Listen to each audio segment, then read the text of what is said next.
Assalamualaikum warahmatullahi wabarakatuh. Asyhadu alla ilaha illallah wa asyhadu anna Muhammadar Rasulullah. Alhamdulillahirabbil alamin. Pada kesempatan kali ini kita masih bisa belajar bersama. Nah, pada kesempatan kali ini kita akan belajar tema 7, yaitu tentang perkembangan teknologi.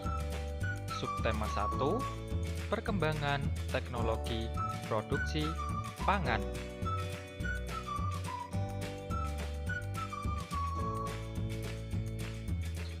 Nah, kali ini kita akan belajar tentang teknologi produksi pangan. Pertama-tama, pernahkah kalian berpikir bagaimana proses pembuatan tempe, tahu, susu, dan nasi? Yang kedua, apakah adik-adik di rumah pernah mendengar istilah teknologi pangan? Kemudian, bagaimana cara agar bahan makanan yang sudah diolah menjadi awet? Untuk lebih jelasnya, mari kita pelajari bersama.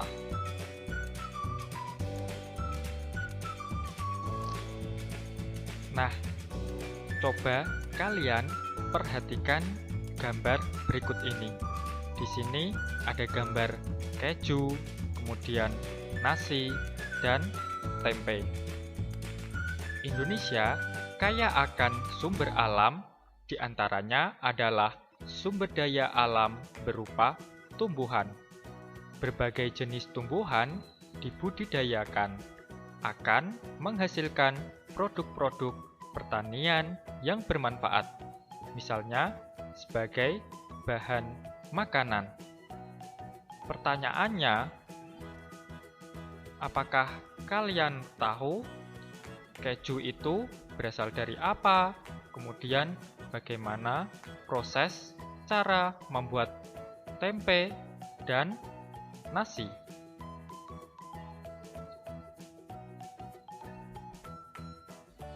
Nah, jadi teknologi pangan adalah suatu teknologi yang menerapkan ilmu pengetahuan tentang bahan pangan, khususnya setelah panen atau pasca panen, guna memperoleh manfaatnya seoptimal mungkin, sekaligus dapat meningkatkan nilai tambah dari pangan tersebut.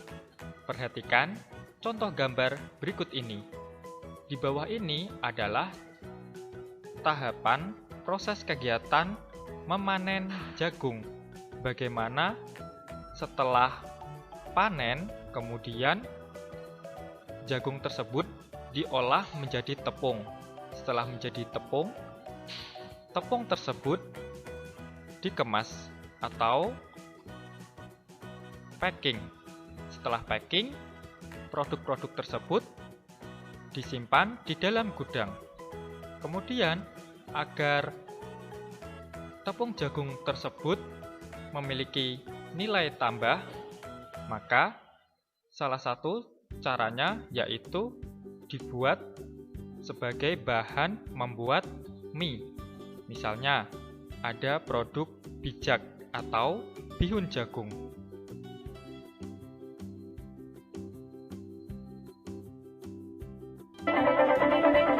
Nah, kalau tadi kita sudah melihat contoh pemanfaatan teknologi pangan pada jagung. Kali ini perhatikan video penggunaan teknologi pangan untuk budidaya tanaman padi, mulai dari proses pembibitan, pemeliharaan, sampai tahap panen dan pengolahan.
Nah, kalau tadi kita sudah belajar tentang salah satu contoh pemanfaatan teknologi pangan, kali ini kita akan belajar tentang teknik pengawetan makanan.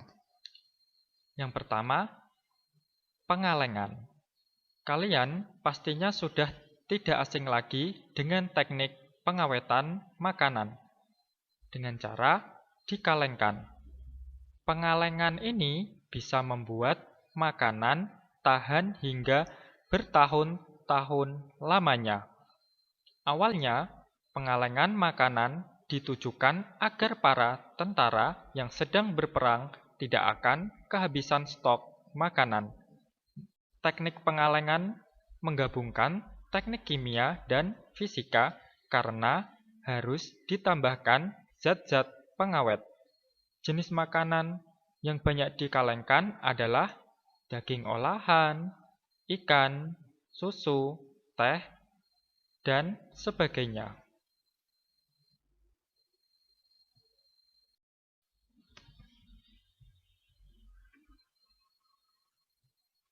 Nah, selanjutnya ada teknik pemanasan. Kalau teknik pemanasan sudah sering ditemukan pada minuman susu yang dipanaskan dengan cara dipasteurisasi hingga suhu 121 derajat Celcius. Tujuan dari pemanasan ini adalah agar bakteri jahat yang ada di dalamnya mati dan tidak berkembang. Selain susu, ada anggur, bir, jus buah, madu, hingga jenis minuman-minuman lainnya yang diawetkan dengan cara pasteurisasi. Selain pasteurisasi, ada blessing yang merupakan cara lain mengawetkan makanan dengan cara dicelupkan ke dalam air mendidih selama beberapa menit.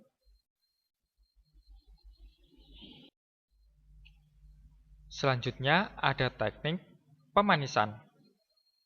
Siapa bilang hanya garam saja yang bisa mengawetkan makanan?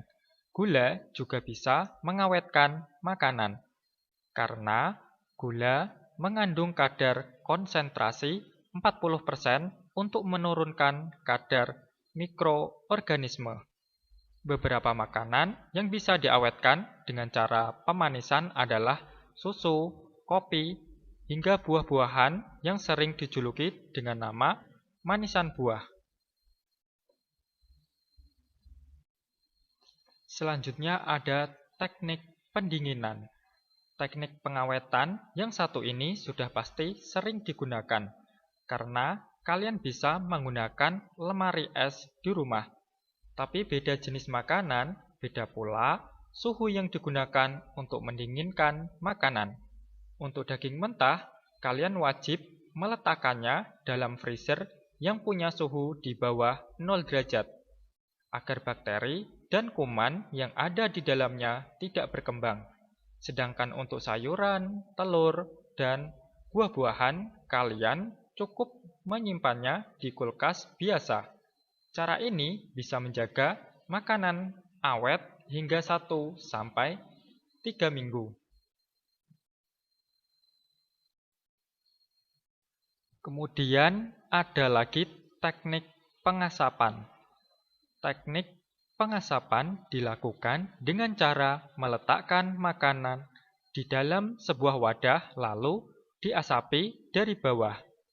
Bahan makanan yang paling sering diawetkan dengan cara pengasapan adalah daging mentah, baik itu ikan hingga sapi. Teknik pengasapan ini bisa membuat makanan awet selama bertahun-tahun karena berkurangnya kadar air yang ada pada makanan sehingga bakteri tidak mudah berkembang.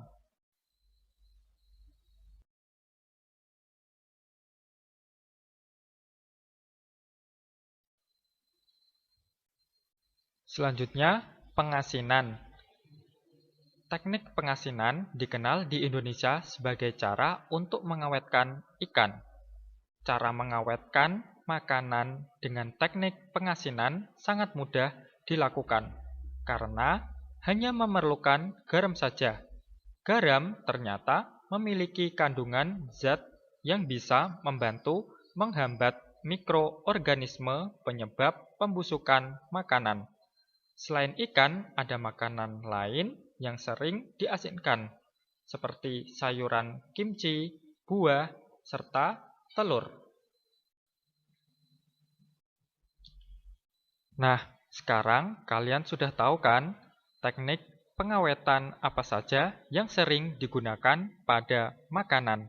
Menurut kalian, selain ketujuh teknik pengawetan di atas, masih ada lagi tidak teknik pengawetan lainnya?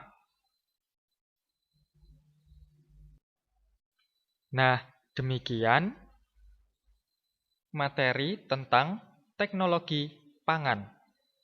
Kalian bisa mempelajari teknologi pangan tentang pengolahan kedelai, kemudian ikan kaleng, dan pengolahan buah pada buku tematik tema 7, subtema 1. Demikian materi hari ini, kurang lebihnya saya mohon maaf. Wassalamualaikum warahmatullahi wabarakatuh. Tetap semangat dan jangan lupa tetap menerapkan protokol kesehatan.